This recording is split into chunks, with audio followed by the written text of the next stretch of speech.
Hot take. In a lot of RAG teams, the judge model is not measuring quality. It's just laundering bad evals with better grammar. Yes, and that is exactly why LLM-as-Judge only helps in a narrow case. It helps when the failure you care about is visible in the final answer, then can be checked against provided evidence. So not magic. Not a replacement for users, logs, or task metrics. Right. Think of it as a structured reviewer, not an oracle. If the answer can be judged for groundedness, completeness, citation use, or policy compliance from the question, retrieved context, and response, then a judge can add signal. Give me the programmer version. When should a RAG builder reach for it? When humans can write a rubric that another competent reviewer would mostly agree on, and when that rubric depends on artifacts you can hand to the judge, question in, retrieved passages in, answer out, rubric attached. That's the sweet spot. Concrete example.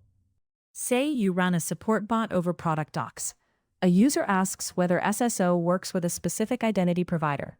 Your retrieval returns 3 docs. The generated answer cites one doc and invents a setup step from nowhere. An LLM judge can often catch that because the unsupported claim is visible and the evidence set is bounded. That sounds useful. But everybody says their judge is useful.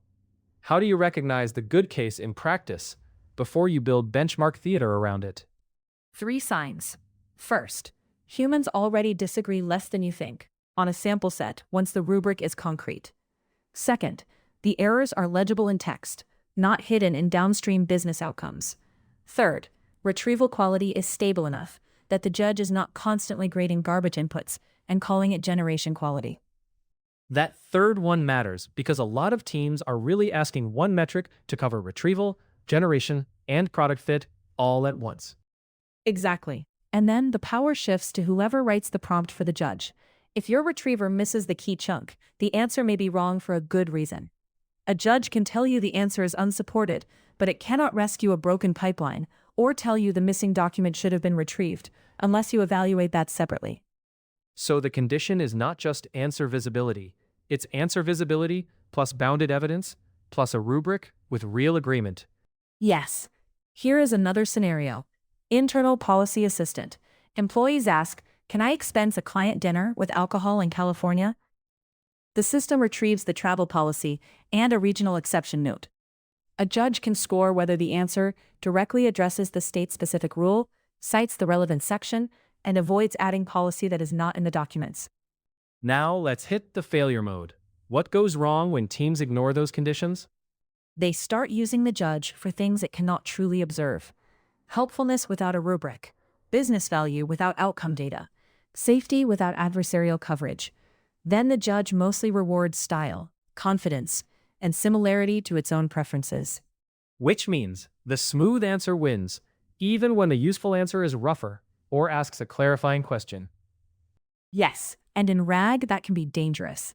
The model that says, "I don't have enough support in the retrieved docs," may get penalized against the model that confidently fabricates a synthesis. If you optimize on that bad judge signal, you train your whole team to ship prettier hallucinations. That is a nasty strategic consequence.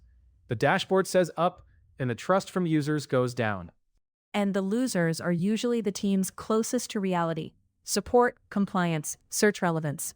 They get overruled by a benchmark screenshot. Meanwhile, production incidents rise because the eval rewarded fluency over evidence. Give me a practical way to tell if my judge is lying to me. Take 50 real queries. For each one, save the question, retrieve chunks, answer, and a narrow rubric. Have humans label them first. Then, compare the judge not on a single score, but on where it disagrees.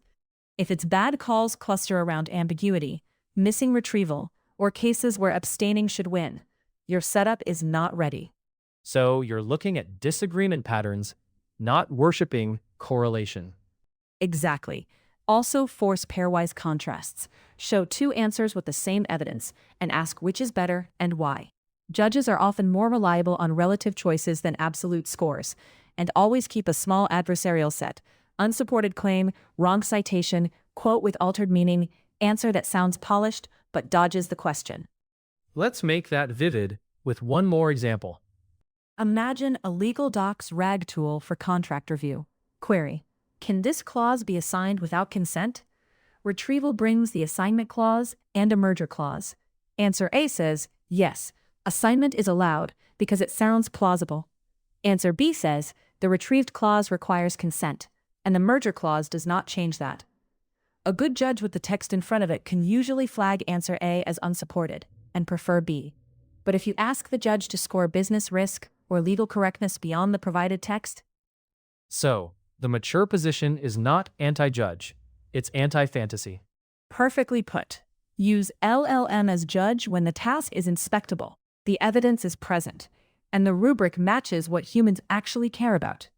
Do not use it as a blanket substitute for retrieval metrics, user outcomes, or expert review.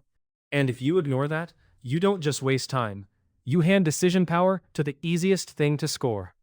Which is why the rule is simple. Let the judge grade what it can see, and never let it define reality.